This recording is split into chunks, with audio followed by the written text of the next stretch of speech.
अगर मैं आपसे कहूँ कि अगर आपको ये मौका मिले कि आप महाकुंभ के लिए दुनिया को आमंत्रण दें, तो आप क्या कहेंगे? ये तो गंगा मैया की गोद है बेटा। जी। यहाँ पे जिंदा भी आता है, मुर्दा भी आता है। जी। मनुष्य है, सबके लिए है।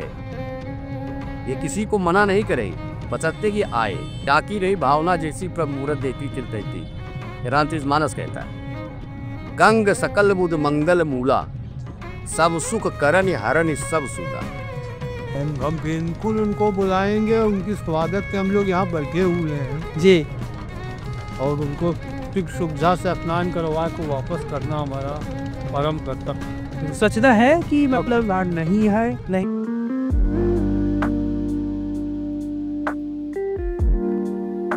हेलो दोस्तों, मेरा नाम है अनुपम मिश्रा और मैं इस टाइम पे हूँ संगम एरिया में, और आप देख रहे हैं पिक्चर जर्नी। मैं आपको बस ये चीज़ दिखाने वाला हूँ कि महाकुंभ की तैयारियाँ किस लेवल पे हो रही हैं।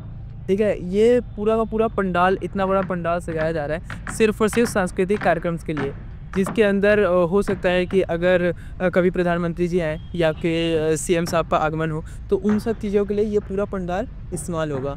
अब ये पंडाल इतना बड़ा है, मैं आपको कैसे दिखाऊं? इस पूरे ग्राउंड की और इस पूरे के पूरे पंडाल की जो कैपेसिटी है, ये बताई जा रही है कि 5000 लोगों की है। मतलब इसमें डिफरेंट कार्यक्रम हो सकते हैं, डिफरेंट सांस्कृतिक लोग आ सकते हैं, एक्टर्स आ सकते हैं, या फिर किसी भी तरीके का अगर कार्यक्रम होता है तो वो सब इस पूरे पंडाल में दिखाया जाएगा। 5000 के इस कैपेसिटी वाले पंडाल को ना अलग अलग फ्लोर में बनाया जा रहा है। मतलब ज़्यादा आगे तो मैं जा नहीं पाऊँगा, मना है जाना, लेकिन ये जैसे आप देख रहे हैं ना कि अलग अलग फ्लोर में बनेगा। जिस तरीके की रिक्वायरमेंट होगी जिस भी आर्टिस्ट की, अगर वो यहाँ पे कुछ भी अपना कार्यक्रम करते हैं तो उस हिसाब से ये पंडाल बनाया जा रहा है। लेकिन ये पंडाल सच में बहुत ज़्यादा है, बहुत ज़्यादा बड़ा। आप इसको सामने से अगर देखते ना तब आपको समझ में आता है कि कितना बड़ा पंडाल है। और ये सारी की सारी चीज़ें टेम्परेरी बन रही है।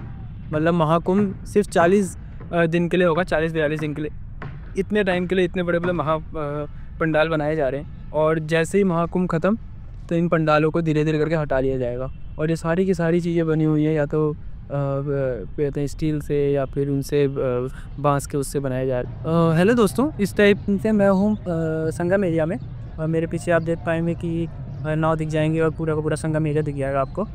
यहाँ पे देखा जाए तो स्वच्छता का सच में ख्याल तो रखा जा रहा है। स्वच्छता का ख्याल ऐसे रखा जा रहा है कि किसी भी तरीके की मतलब जो गंदगी है गंगा नदी में अगर जा रही है तो उन सब चीज़ों को हटाया जाता है और उन सब चीज़ों को जल्दी जल्दी उसके ऊपर काम किया जाता है। लेकिन अगर मैं लोकल लोगों से मैंने बात की और लोकल लोगों से बात करने के बाद मेरे को समझ में आया कि जो जिन टॉयलेट्स की यहाँ पे बात की जाती है कि 1.5 लाख टॉयलेट्स यहाँ पे लगाए गए हैं और सारी चीज़ें, उनका ख्याल थोड़ा कम रखा जा रहा है। मतलब अगर टॉयलेट्स है, टॉयलेट्स में गंदगी है तो उस गंदगी को हटाने में बहुत समय लग जाता है या फिर वो हटाई नहीं जाती। तो ये एक जो एस्पेक्ट है जो मेरे को पता लगा है लोकल से बात करने के।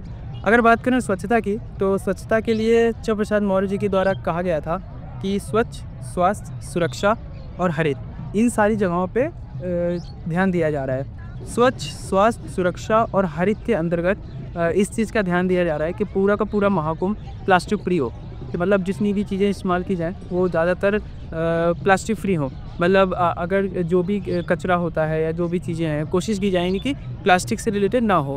अगर एग्जांपल के तौर पे देखा जाए तो जब भी ऐसी पीपल गैदरिंग होती है, स्पिरिचुअल गैदरिंग होती है, तो वहाँ पे बहुत बड़े लेवल पे भंडारे वगैरह किए जाते हैं। भंडारे किए जाते हैं बड़े बड़े आश्रमों और अखाड़ों के द्वारा लोगों को भोजन करवाया जाता है। तो उसमें बहुत बड़े लेवल पर उसका इस्तेमाल होता है, पत्तल का और प्लास्टिक्स वाले पत्तलों का इस्तेमाल होता है। तो केशव प्रसाद मौर्य जी के द्वारा ये कहा गया था कि मेला क्षेत्र के अंदर ही पत्तल और दोने की जो दुकानें होंगी वो लगाई जाएंगी, जिससे कि किसी भी तरीके की दिक्कत ना हो, किसी भी तरीके का प्लास्टिक या ये मेले क्षेत्र के अंदर ना आ पाए। अंकल जी, जैसे कि आप देख रहे होंगे कि महाकुंभ की तैयारियाँ बहुत जोरों पे है, तो जैसे यहाँ पे स्वच्छता का ध्यान किस तरीके से रखा जा रहा है? आप यहाँ पे हमेशा गंगा किनारे ही रहते हैं, तो उस हिसाब से स्वच्छता का ध्यान वही कूड़ा कबाब रब लगे हैं वो बटोर रहे हैं, साफ कर रहे हैं। इत्यादि स्वच्छता है कि मतलब नहीं है, नहीं है? आप चले जाइए, वो तो लैट्रिन बनी हुई है, तब गंदी पड़ी हुई है जी, सफाई नहीं है जी। और वैसे अगर बात की जाए तो जो हमारे डिप्टी सीएम हैं केशव प्रसाद मौर्य जी, इन्होंने अपने भाषण में ये बात कही थी कि 7000 करोड़ का जो बजट है वो एलोकेट किया गया था महाकुंभ के लिए।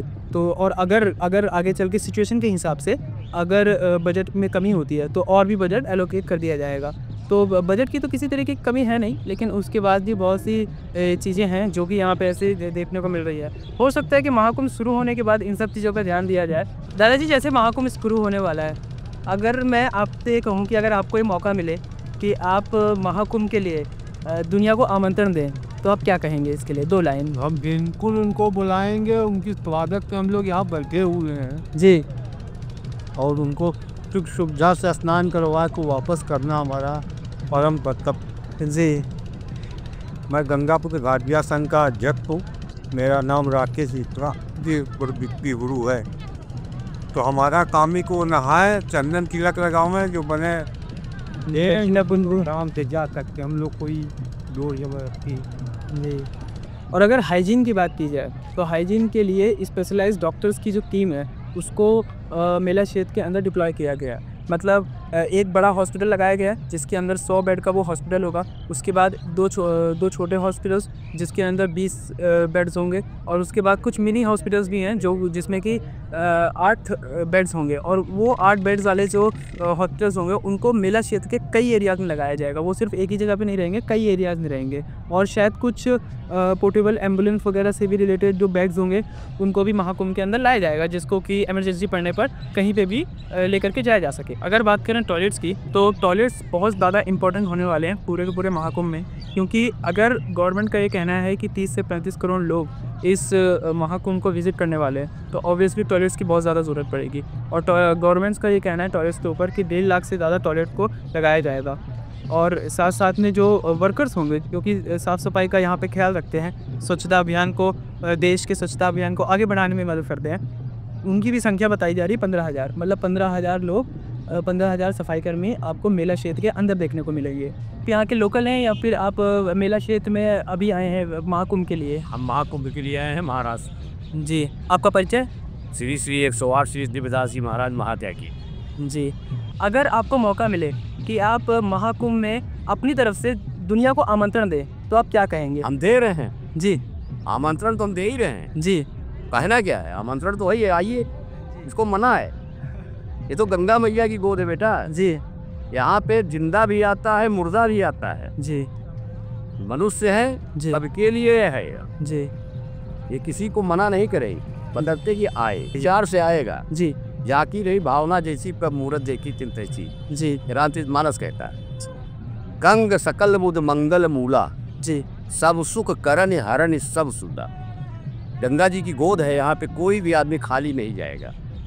जो सोच के आएगा, जो दान करने आएगा वो दान करके जाएगा, जो दान लेने आएगा वो दान लेके जाएगा, जो कमाने आएगा वो कमा के जाएगा, जो लुटाने आएगा वो लुटा के जाएगा।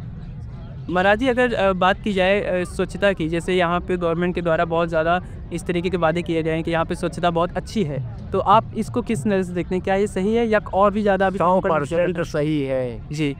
यहाँ पे आपको चाय सब पी रहे हैं, फेंक रहे हैं, लेकिन एक भी कहीं कप दिखाई दे रहा है? जब आपको दिखाई नहीं दे रहा, आप दिखाई दे रहा है, कहीं भी शौचालय अब लगाए हुए हैं। जी। जी। आदमी मेरे इलाके के आसपास शौचालय लगाए गए। सोचिए, स्वच्छता का नहीं, हर चीज़ का ख्याल रखा है सरकार ने। इस समय जो आपका माहौल चल रहा है मेले का, जी, 2007-8 में यही मेला जो था कि आप पैदल चल नहीं सकते थे। जी। आज मेला जो है बहुत सुंदर हो गया है। जैसे टेक्नोलॉजी बढ़ रही है, वैसे लोग बढ़ रहे हैं, और वैसे सब काम हो रहा है, बहुत अच्छा काम हो रहा है। जैसा कि महाकुंभ का मतलब क्या है, पहले इसको जानना जरूरी। जी। जी। ये महाकुंभ जो मेला लगा, ये समुद्र मंथन के बाद लगा। जी। जब देवताओं और असुरों ने 15 पर्वत को मथानी बना करके नाग वासुकी को रस्सी बनाकर इसका मंथन किया था, उसके बाद से ये मेला शुरू हुआ। तो यहाँ पे 4 जगह पे अमृत की बूंदें गिरी। देवताओं और असुरों में जो झगड़ा हुआ अमृत के लिए, तो 4 जगह पे गिरा। प्रयाग, हरिद्वार, नासिक और उज्जैन, चारों जगह पे महाकुंभ लगता है हर 3-3 साल के बाद। जी। जैसे कि 2010 में, सॉरी अभी 2020 में आपका लगा था, 20 में 21 में हरिद्वार लगा था, 3 साल बाद यहाँ आ गया। फिर अब यहाँ से नासिक जाएगा 3 साल बाद, फिर उज्जैन जाएगा, इसी से साइकिल चल रही है। उस एक बूंद अमृत को पाने के लिए ये पूरी दुनिया जो है, साधु संत महात्मा जो भी हैं, उस अमृत की बूंद के प्यासे हैं। और यहाँ पे है मिलती, जो विचार करी हो मनमाही, हरि प्रसाद कछु दुर्लभ नहीं। जो आपके मन में विचार आएगा भगवान के पास कोई चीज़ दुर्लभ नहीं। जो सोच के आप आए उस महाकुंभ में, जो कवरिंग आप कर रहे हैं, इससे ही आपको पता चल जाएगा कि अपना अनुभव हो जाएगा कि मैंने क्या पाया क्या खोया। तो ये सारी डिटेल्स वो डिटेल्स थे महाकुंभ के स्वच्छता से रिलेटेड जो कि अभी तक सामने आए हैं। अगर इसमें किसी तरीके की इन्फॉर्मेशन मेरे से छूट गई हो तो प्लीज़ मुझे कमेंट में ज़रूर बताएं। अगर आपको वीडियो में दी गई इन्फॉर्मेशन अच्छी लगी हो तो प्लीज़ वीडियो को लाइक करें और शेयर भी करें। और महाकुंभ से रिलेटेड और इसी तरीके के कंटेंट देखने के लिए सब्सक्राइब करें पिक्चर जर्नी को। अब हम मिलेंगे अगले एपिसोड में, तब तक के लिए हर हर गंगे।